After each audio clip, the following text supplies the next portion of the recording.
Rest on Us. Now, I'm pretty sure this is recognizable enough, but even me, like I don't necessarily play it ever, so it might feel new to me, even though I could easily play it because the changes don't look too crazy.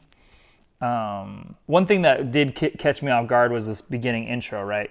Because normally, what a normal guitar player or just musician would do is if it was a 1 to a 4, and obviously you can see the chart, I have 1 and 4 over 1. So basically, it's just applying the root note, the 1 chord or the 1 root note, the root note of the 1 chord is always there, but you're still changing. So for example, let's see if I can do it on the guitar. So we're doing, it was technically in, I think, B flat. So normally we would just do, right? But when you keep that 1 there,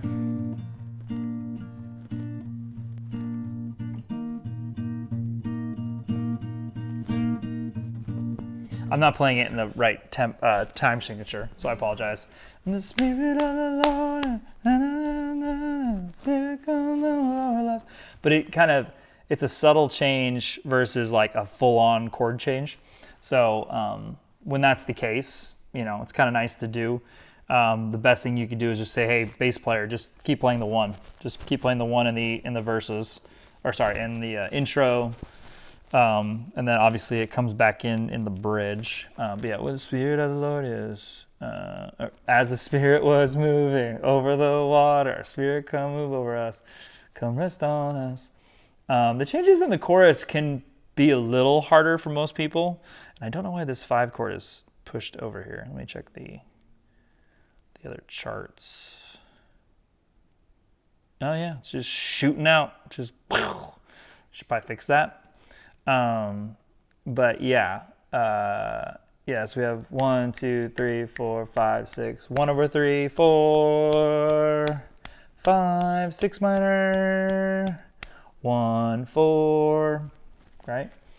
One thing I had fun doing this past weekend was one of our, teenager, leader, youth people, singers. I was trying to just show her what I do to warm up and singing a scale. And if you've never sang a scale, it's actually kind of hard because you don't know the changes, right? You might recognize, do, re, mi, fa, sol, la, ti, do. You might recognize that, but as far as actually doing it by yourself, it can be intimidating. And it just makes me realize how important it is as not only a musician, but like a singer, worship leader. Like if you can't do that, if you can't sing the chords, it's not like you're at like a disadvantage. It's just so much easier to communicate. So it's we talk about music, and I think of it as a language. It's a language that I didn't really have to necessarily like learn at birth, but you can still learn it as you get older. So it's kind of nice.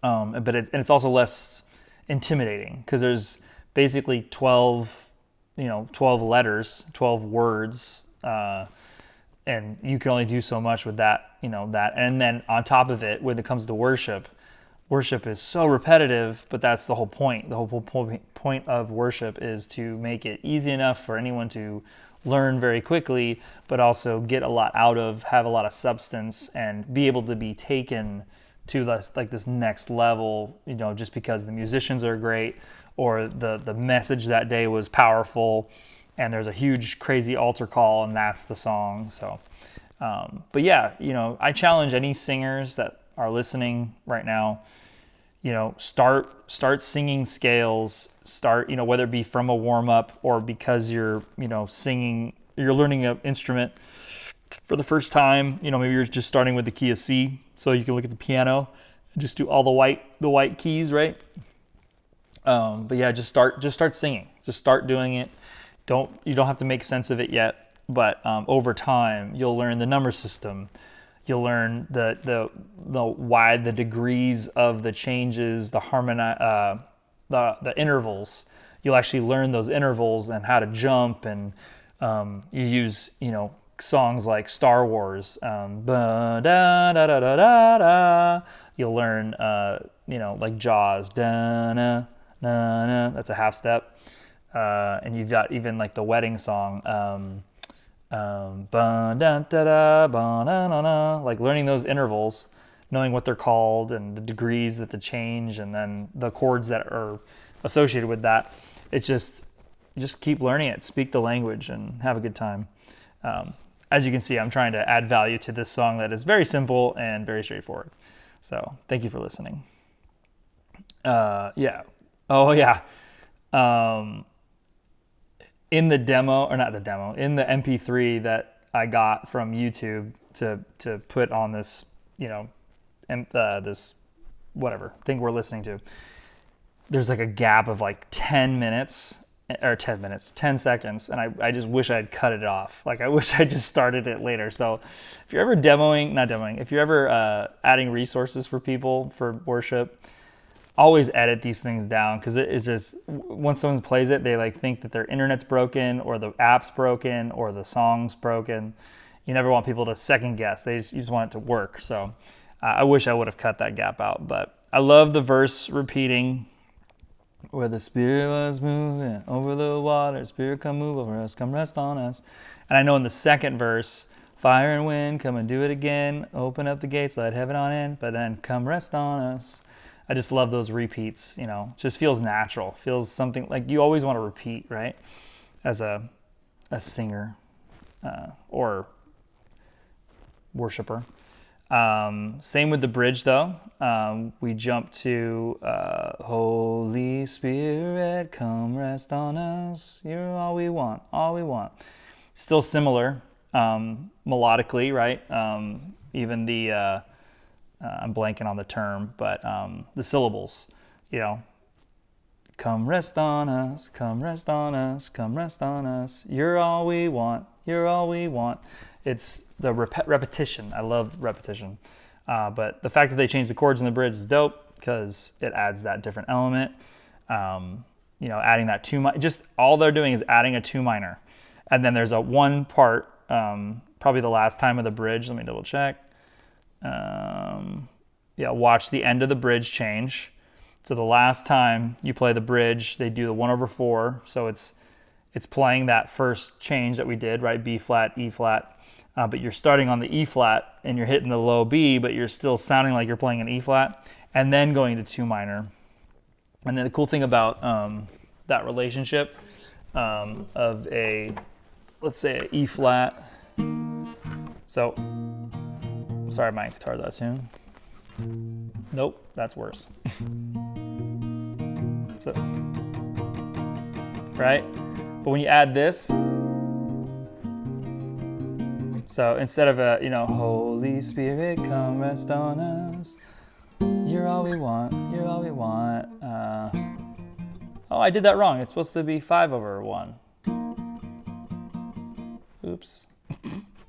Gotta fix that.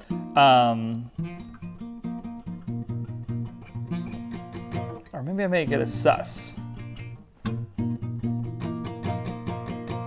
I think it's supposed to be, yeah, I think of it as a sus. Yeah,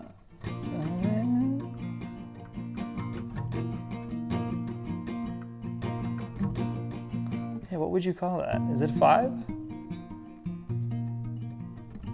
Okay, I'll just say it's 1. I'll just say it's a sus chord.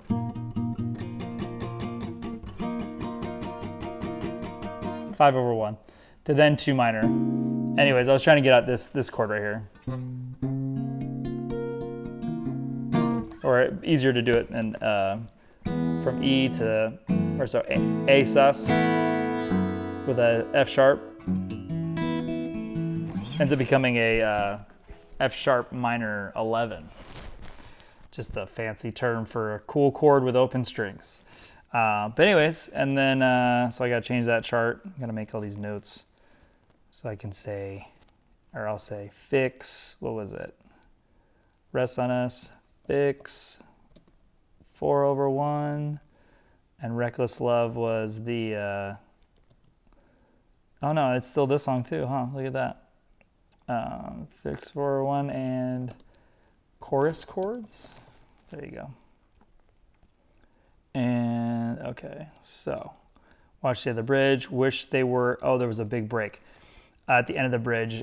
So yeah, they do this whole whole huge like bridge build, and then they're, you know, you're all we want. You're all we want. Bah! Calm down. Like, I wish they would have done that, but it's all good. It's my vicarious way of, you know, oh, if I was there, but I wasn't there. So I just live vicariously through them. But overall, great song. Another iconic tune that if you're going to learn just as a beginner, worship leader, musician, singer, great, easy way to learn this song is just memorize it like crazy. Try to pull all the theory you can out of it. Use the number system. And yeah, it's good stuff.